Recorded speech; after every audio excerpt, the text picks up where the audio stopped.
Hello ho mga kamagbubukid, tayo ay maglilinis muna nitong ating katulong sa bukid, ang hand tractor. Yan.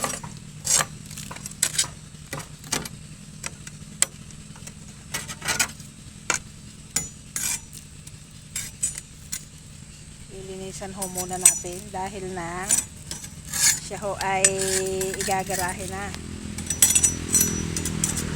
Ay dapat po ay malinis.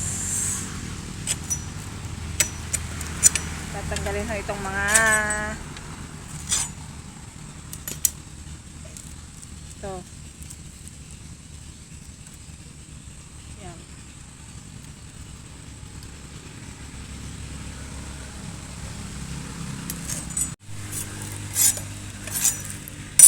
Kailangan ho kapag igagarahe ho ang mga gamit ay malinis para kapag ginamit ho uli sa susunod na bukiran magandang gamitin, saka para ho hindi masira ang gamit. Ito ho ay nililinis talaga. Yung isa ay nalinis na, nandun ho sa aming tabing bahay dun. Kaya ari hong isang are dahil nahuli aring tabing karsada, hindi na ho iginarahe. Kaya din na rin ho lilinisin. Ayan.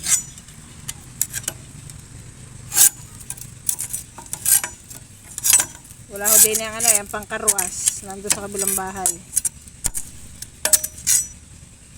Kaya ho garnin na lang muna. Timba-timba ng tubig.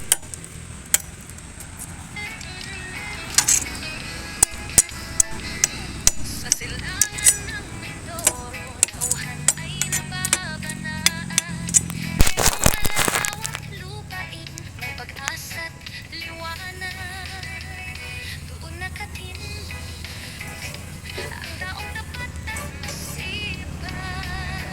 Siyang magbubukid ang bayaning walang mintis.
Ari ho, ay mamaya ikakarwas pa. Inalis ko lang ho ang mga putik-putik. Mamaya ho ikakarwas para madali ho malinis nyo. Inalis ko lang yung mga makakapal na putik. Yan guys.